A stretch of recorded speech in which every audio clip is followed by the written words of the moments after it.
Absolutely, Janet. Hey, everybody. Listen, this is Teresa Barron. I am the broker and the owner of Take a Look Real Estate Brokers. And actually, Aaron popped in today and said to me, you know what? We are so overdue for an Ask Teresa. So we are on here. Aaron, can you hear me? Sounded good. Okay, wonderful. So go ahead and send it out, Aaron, to whoever needs to see it so that they can jump on. But anyway, we're starting today as we wind down the year. One of the mentions that Janet Rushton, one of the agents with Take a Look Real Estate Broker, made mention to me, and this is why we are doing this segment, because we think we don't want people wasting their money doing things that are unnecessary, getting the winter, lists together and starting to really do these things. Jenny, why don't you go ahead in the background and just tell everybody what we're talking about today? Janice in the background, y'all. Yeah, hey everyone. I just wanted to mention to Teresa that I noticed a lot of people are doing projects over the winter to upgrade the potential of their house and increase value, so they think. Mm-hmm. But I noticed a lot of people are starting projects that really don't have any value and they don't know. Right. So what I wanted Teresa to just talk to you guys about real quick is some things that really do add value. Right. In terms of dollars. We're talking dollars and cents. Yeah, dollars and cents. Right, because if don't make dollars, it don't make sense. And that we subscribe to that policy. We don't want to see people, doing these things. And I'm going to just give you some examples. Things like, because we're really like, I know it's nice for your family to have it, but if you're thinking about selling your home, we want you to get the maximum value. And sometimes less is more, y'all. Sometimes less is just more. So here's a couple of things that have no real value. How about movie theaters in your home? That it doesn't hold the attention. It is not an essential item unless, of course, you're in Dublin somewhere where the homes are about $500,000. And then I don't even know if people will like your style of theater. So the less you do, it's usually better. And other things like man caves. See, they're so specific, it may not be something that somebody wants. So we're telling you, you don't need to take the time to create this finished man cave space, because you're likely to not necessarily going to get the value. It may serve your family. It may be great if you plan on staying in the home for an extended period of time. But we're saying we don't want you to spend any money doing projects thinking that everybody wants a man cave and everybody wants a movie theater, because I can assure you that is just simply not the case. Also, things like, we've heard this on the commercials lately, things like she sheds.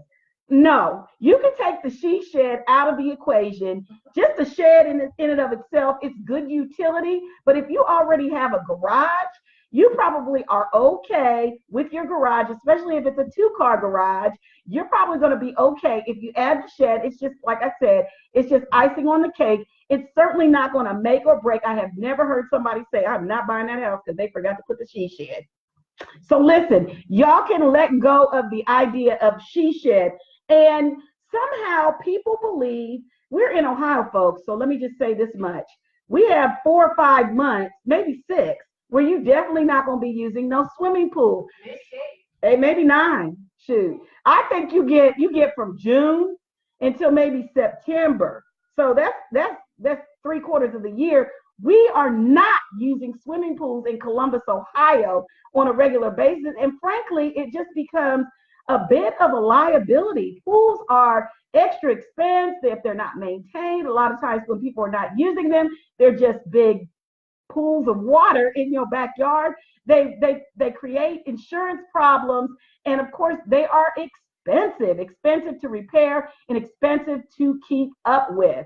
So we say to you that these are things that you should not be using, you should not be having as things that add value or things that you want to add to the properties that you own, because you're likely not receive a return on your investment. And that's really what we're talking about. So let me tell you a list that we've created and compiled, and we are all in agreement This is our list. Call it the Take a Look Real Estate Brokers.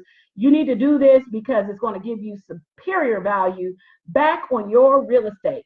If you have a home and you do these things, we can almost guarantee you're going to get your money back on them. It's going to pay you back with interest, a return on your investment. Number one on our list is paint. Paint your house fresh, neutral colors. Right now, one of our designers told me that the grays and the whites, I've been really pushing people to grays and whites. And we mean true grays and true whites, things that just accent, just give us a nice background, clean and fresh. But paint right now, even a good gallon of paint is going to run you about $30 a gallon. And I guarantee you, you will get your money back on your return on investment if you spend that $30 a gallon and have your home painted nice and neat. Here's another thing that does not cost a whole lot of money, but gives you great impact. Declutter. It's a big one for a lot of people, but you know what? Spend a couple of $100s and get some help. Get somebody to come into your home. If you've been in that home forever, it's okay, because there are a lot of people out there, their whole world, they're just really good at organizing and getting things to look nice and neat and open and clean. So declutter. Take your time. Get rid of all that extra stuff you haven't seen. If you haven't seen it in the last, I'd say, 60 days, you definitely are not trying to hold on to it. So definitely declutter and get those spaces open and clean so people are paying attention to your home and not all the clutter and all your personal affairs. Number 3, update the hardware in your kitchen. Update the hardware. Notice I didn't say take your cabinets out. We already talked about paint, and I do mean cabinets as well, if in fact they need to be painted. But what I'm telling you to do is also, if you have nicely fresh painted cabinets and they look beautiful, but you have old, ugly, rusted hardware and it doesn't look so cute, it's a dead giveaway. So what we want you to do is to take the focus off of it and update the hardware. It takes a little time. You have to take the doors off. You've got to unscrew something. But if you can find yourself a handy person, they'll come in with a screwdriver, take those cabinets off, put new handles on, and just update it and give it a nice, fresh look. Take the energy off of, this needs to be updated, because people feel like they got to tear them out and put brand new cabinets. That's not the case either. The same thing goes for your countertops. These days, they make a paint for just about everything. And I know I've already kind of belabored paint, but you can paint your laminate countertops and make them look brand spanking new. And I'm going to encourage you that if your countertops are dated or they've got some kind of pattern on them that's not, that tells their age, and they're in really good shape, go ahead and paint them. Get the stuff and paint them. It's very inexpensive. It's very economical. You don't have to tear everything up, and it will make a heck of a difference in the way people see your home. Okay, one other thing. Make sure people love new appliances. Notice how I'm focused heavily on the kitchen. That kitchen space should be in great condition. When they walk in, it should be a place where they want to either show it off or love to cook and just feel like, it is a place that they can occupy. So you want to update those appliances. And believe me, you don't have to spend a lot of money. Catch the appliance stores like Lowe's and Home Depot. Catch them when they have a really good sale. I'm going to tell you a secret that I just found out from one of my clients who just bought a home, and she happens to work at Lowe's. Listen, this is between me and you. I want you to know this. I just got brand new appliances from Lowe's, because every probably 3 times a year, Lowe's will discount their appliances. I mean, very expensive, high level appliances, because they got to make room for the new stuff. You just got to go in first thing in the morning. The investors, they already know this. But check this out. This refrigerator I just bought, I paid $300 for a $1,500 refrigerator. And my stove that I just replaced after 20 years, you wouldn't even believe it. I got this 6-burner stove, stainless steel, with all kinds of bells and whistles and electronics on it for $250 at Lowe's.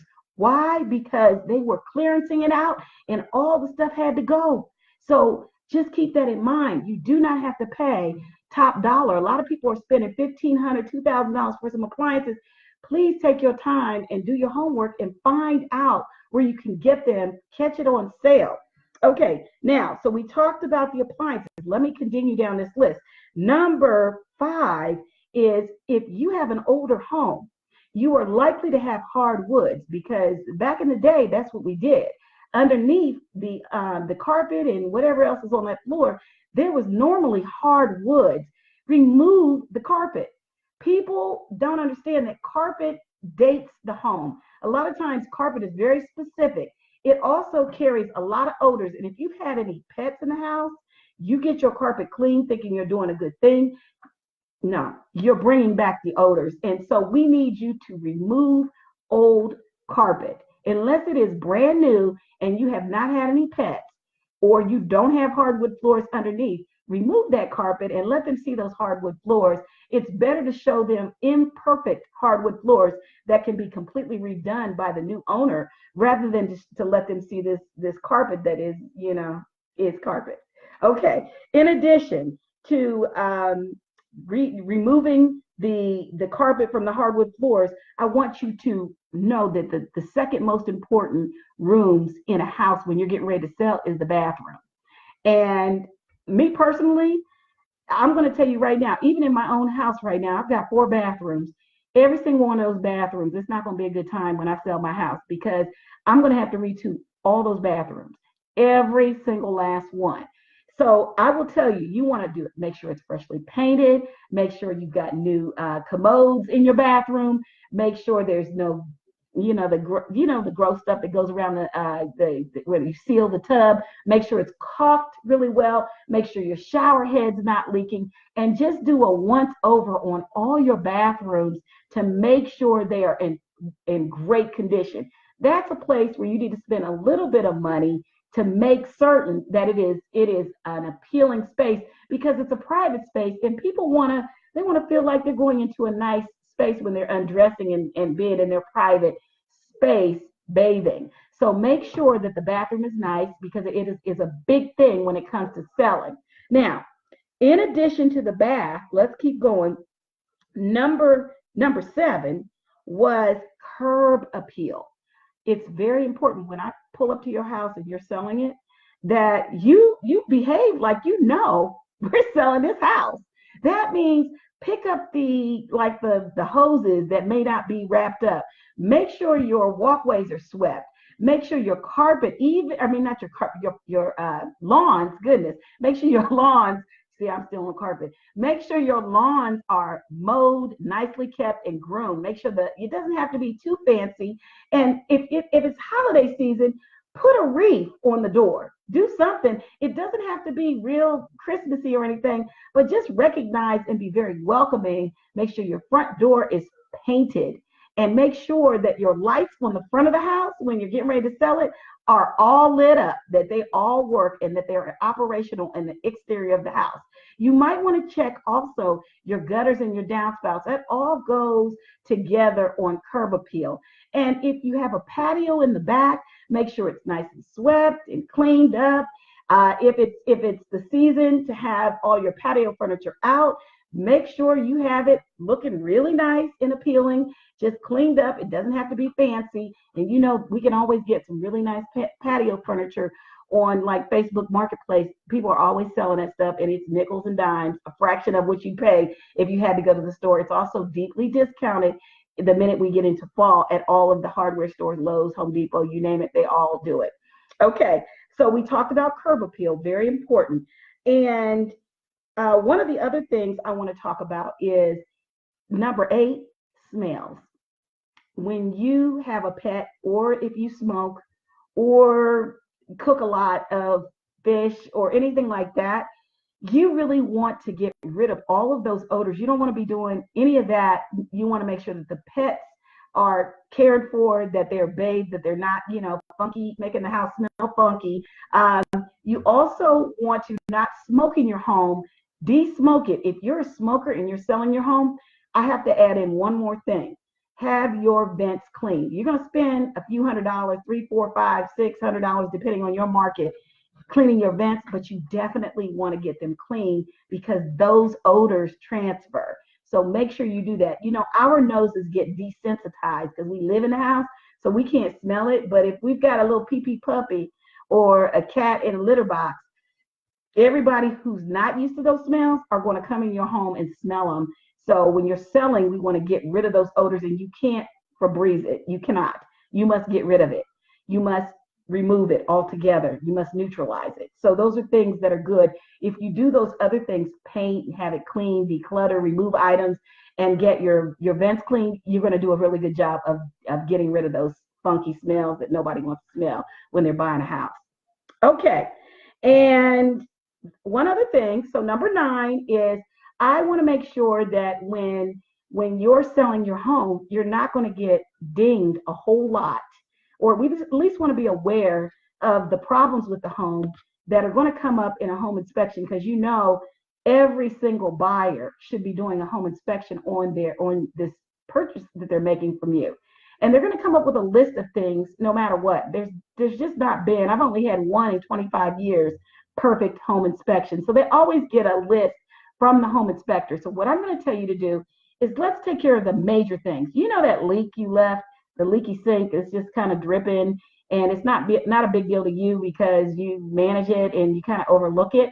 Or, the faucet that kind of, you got to do some special things to in order to turn the water on, or the toilet that kind of runs every once in a while, but you're aware, you just jiggle the handle a little bit, or those kinds of things. We want you to make sure your furnace that you really haven't tended to because it hasn't given you no problems, you're not trying to give it no problems. You need to make sure you have those things serviced, take care of all the leaks. If you have outlets that don't work, or hot water tank that's dripping or rusted or corroded, a lot of times we see some of those things.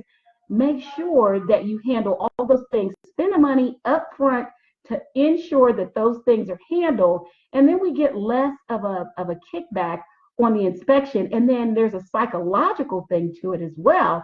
When you see that somebody has serviced their furnace, undoubtedly, I see buyers go straight to the furnace service records, and they're looking for the latest service date.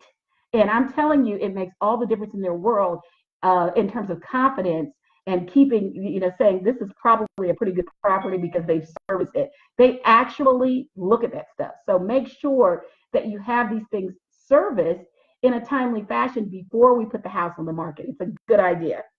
And number 10, and this is the final suggestion that I'm going to make, and all of these things will make a big, big difference. The final suggestion is that you have all of the lights in your house working. I know how it is. I've got lights everywhere. I got a big house and lights everywhere, and the bulbs burn out. If I still got a light in the other room that'll light up that space, I may not replace that bulb for a while. And a lot of times I'm not caring if it's a bright white or a 40 watt, or, if it's a yellow light, if it's a soft light, I just, the best price on bulbs. Well, I'm going to tell you, it makes a difference when a buyer comes in. If it's consistent light, I don't know what it does to us, but it makes a difference. You want to make sure that if you're doing all soft white, do all soft white, and do it throughout the entire house. Make sure all your light switches and bulbs and things work. And it's a simple fix, and it sounds like a really minor thing, but it's a big deal to a buyer because they're judging everything. And just one little thing might make them feel a little uncomfortable and throw them off. So Aaron, are you still out there, Aaron? Because I think we've just went over the entire list of 10 things that people should be doing to prepare their homes. And I just want to bring you up because I know you had some things you wanted to mention in this next segment, and then we're going to let people go. I'm here. Wonderful. Not a case study, but like a conversation I was having with a friend of mine who, this person in particular makes enough money to purchase a house, but in her mind, the home buying process is a little bit overwhelming, and even for people who need to improve on their credit, just improving their credit, to the position where they can be, credit ready to purchase a house. for some people, it's an overwhelming process if they don't know anything about it, if they've never been taught, maybe they don't have a friend who's a realtor, they've never had a conversation. If you could talk a little bit about, now we're going into 2019, we're going into a brand new year. And, a lot of times if you look at your life from today compared to last year, a lot of things may have changed, a lot of improvements or a lot of growth or a lot of opportunity has come your way. If you could explain what a year could do to prepare someone to own a home, that would be really helpful. I'm going to go ahead and mute back up to let you respond. Okay, so yeah, a year is everything. A year is everything. A year is more than enough time for almost everybody I know. Almost everybody I know. If you are gainfully employed and you're currently paying rent at any level, it doesn't matter if you're paying $500 a month or $2,500 a month. And currently, the rent in Central Ohio, the average is around $1,150 per month for just adequate housing. And what I would say is that if you take the first 90 days, the beginning of the year, and you begin to take a really good look at what it is that's holding you back credit-wise, which is usually not a whole lot, we can have a tremendous impact within, I'd say, 3 to 6 months and be ready. I'd say 75% of the people that I work with can be ready starting with a really negative score within 3 to 6 months. And within a year, it's nearly everyone. It's nearly everyone can be ready to actually purchase. And the difference is that the things that we need to do is we need to make sure that, number one, the debts that we have outstanding, whether it be a credit card, an unsecured credit card, or car notes, or cell phone bills, cable bills, the things that are reporting, or installment loans and student loans, which is a really big thing. The student loans are causing major issues for a lot of people because they keep changing the rules. But student loans, all of these things need to be under control. In other words, you need to be paying them on time every 30 days and never let them go beyond 30 days. I don't care if you take it all the way to the 29th day, call and make the payment, but you need to be doing that. You can just start doing that. Just start doing that. Let that be a part of your New Year's resolution, which is to make sure your bills are paid. If they're billed on the 1st, make sure they are paid by the 29th of the month before they are billed again, so that we can begin to establish points towards your credit score that are going to positively impact it. Now, if you have old stuff like collection accounts or medical bills, or maybe you had an eviction, or maybe, I don't know, just stuff, repossessions, things like that, then I'm going to encourage you to settle the debt.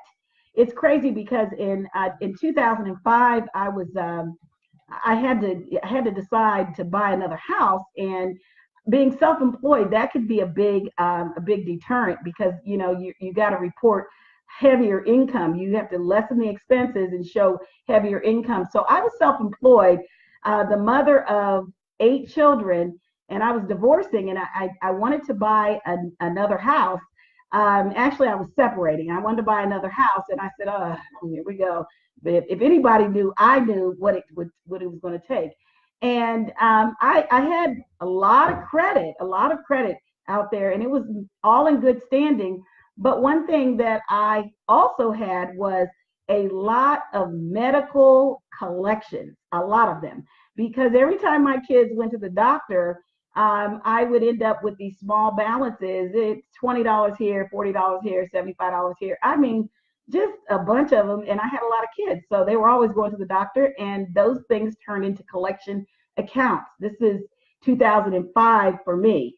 And I had probably 63 different trade lines, of which about 30 of them were collection accounts, little tiny, teeny bills.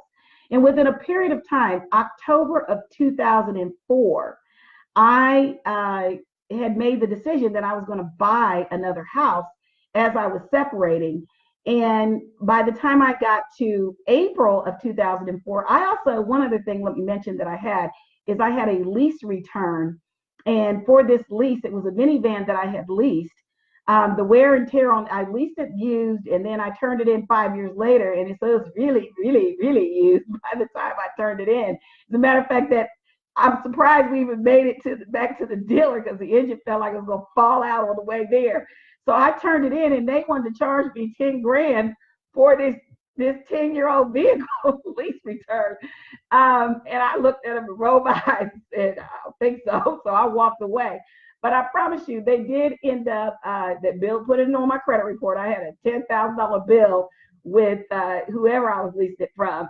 And plus my medical bill, all my kids' hospitals, whatever, snotty nose bills. And what I was able to do is, number one, if I found that like all of these small balance collections were with one agency or one like children's hospital or whatever, I just went in and settled them all. I went in and offered everybody 50%, and some of them took 50%, some of them took 70%, some of them wouldn't take less than 80%.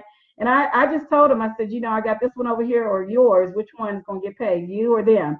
And then I actually settled those debts. And I did it intentionally, because I really didn't have, all those, even those little bills. I wasn't really willing to give up all that cash out of my budget. So I just settled them, and the companies were glad to settle. It was not a problem. Then with the big bill that I had, which was a $10,000 lease return, over mileage, problems with the engine, it was 10 years old, carpet in it, it was nasty. Anyway, what I did with that was settle that too. And they took, instead of 10, they took $3,500 and removed that trade line from my credit report. And so I was able to borrow what it took to buy the house, and I still own that house today. I don't live in it now, but I still own it today.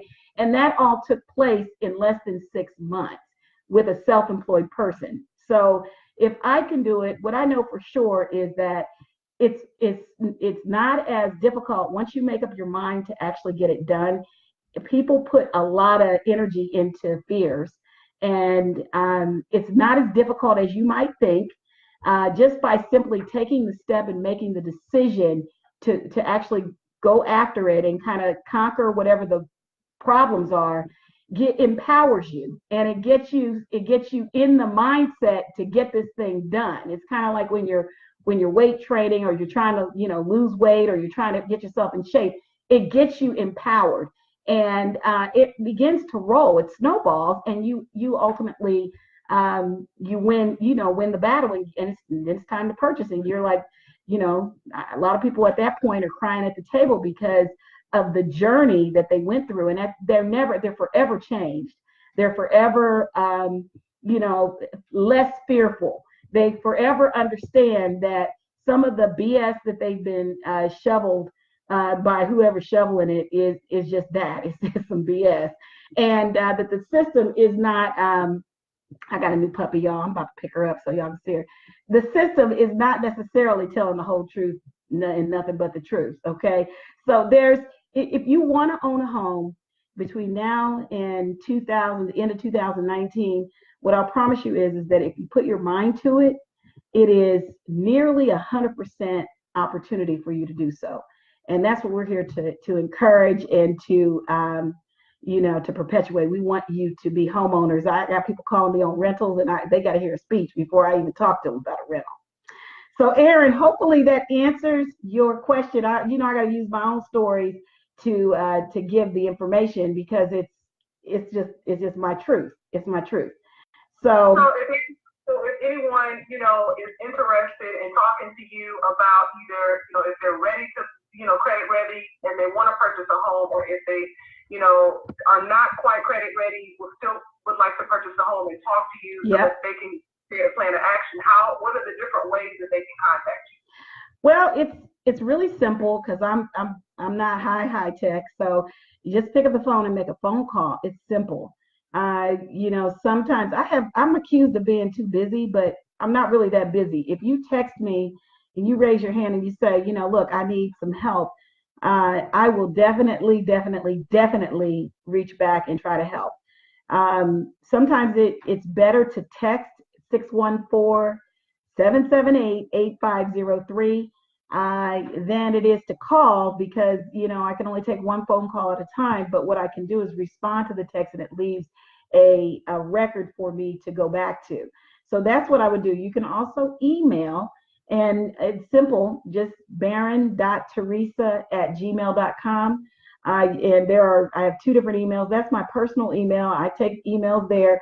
Also have admin, ADMIN, at takealookbrokers.com, which is my business email. Either one, they're both watched and monitored on a daily basis. So we try to do that. If you're interested in getting in our weekly email, which is newsletter-ish, it gives information.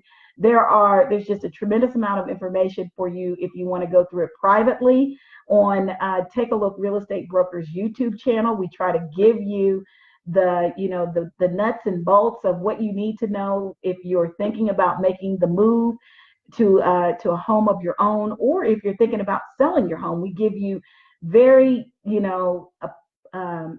very applicable information that you can really use that you might not have thought about. And so anyway, those are the ways you get in touch with us, and we're happy. We want to serve at the highest level. So what about someone in Central Ohio considering who would like to become a real estate agent? Same thing with that. We're promoting the idea of serving community. We are the community real estate broker.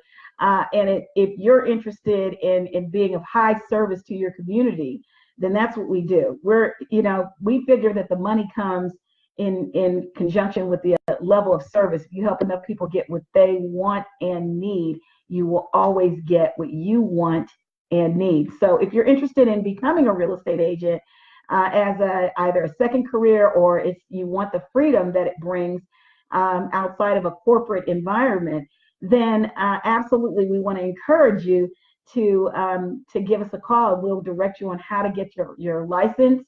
We will also educate you on the process, the reality versus what they teach in the books to the test. And we have a system called Platinum Success that we're going to jump into and add a few more podcasts. You can listen in on those podcasts if you're actually in real estate school or you're a licensee in any community. You can be with any brokerage across the country and in Canada.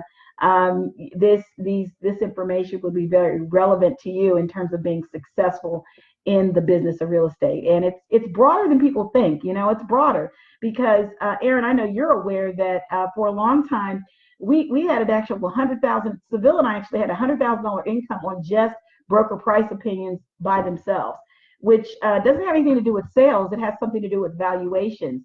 We did more than 10,000 valuations as real estate agents, and we just found a niche business in the broker price opinions. We also, Aaron, you know about the short sales, and these markets are cyclical. And Aaron was actually our short sale person. I spent I don't know, 10,000 hours doing short sales, hundreds and hundreds of them. Yeah, we got over $1 million. I don't want to use the word wage, but negotiated. Yep. Over $1 million worth of real estate debt from struggling. More like 5 million, Aaron. not 1 million. It's more like 5 million. Yeah, we had at one point we had like 40-something shorts. I was doing it. Yes, what you were doing during the time frame you were doing, because it was years. And a lot of times we were able to get these values down from the banks and get them into the hands of people who could, rehabilitate the properties or whatever was needed to be done. So we did, got a lot of money discounted from the banks in order to get the properties moved forward and to get people back on their feet. And so those are just certain things we could teach. And in order to make that, if you wanted to do that, get an income, we can train you on the entire process of how to do that. Mm-hmm. Residential, I'm also. Success. Yep. Facebook group. Yep. It's a Facebook group that you join called Platinum Success, where all of the podcast episodes are there. And as well, we are going through chapter by chapter. We're reading the audio book, How to Win Friends and Influence People, by Dale Carnegie, which is a professional self-development classes of learning how to talk to influence and kind of, get people, on your page with you, on the same page with you to do the thing that's best for them. Right. Yeah, those are classics. If you're in business at all or you're entrepreneurial at all, these are things we always go back to the classics in terms of mindset and self-development. And we share that with not only the clients and the customers that we come in contact with, but definitely the staff and those professionals who we come in contact with. And we've also got a phenomenal network.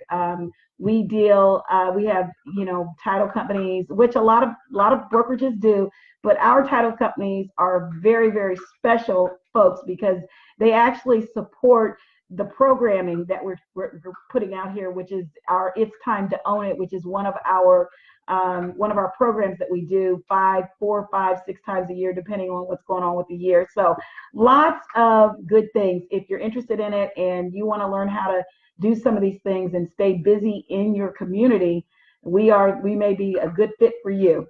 So, yep. Anyway, all the Platinum Success training and audio is all free. 100%. Mm-hmm. Yeah, we do it because like Ricky Caruth, I think he identified it best because we started listening to him right about the same time we launched Platinum Success, and what we realized is that the real estate community has a 90% failure ratio. So you're talking to someone that's been in the business 25 years.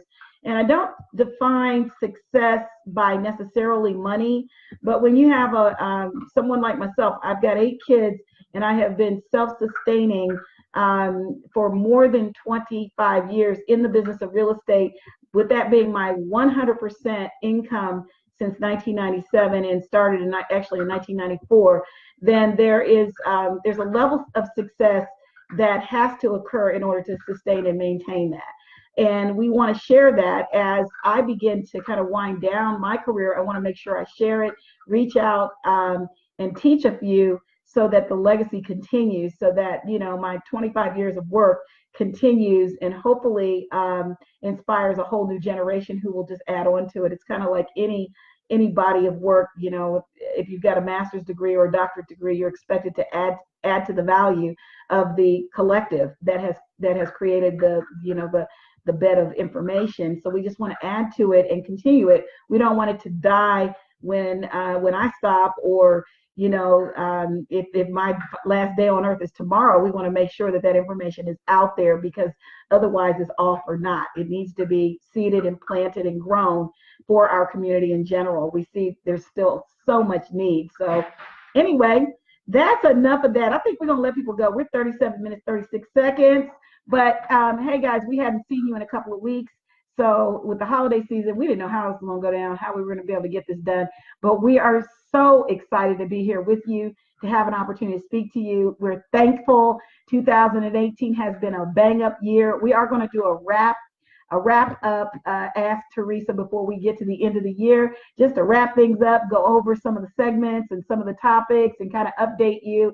And then we are going to confidently, excitedly, inspiredly jump into 2019. So let's get it. You better make that word. You better make that word up.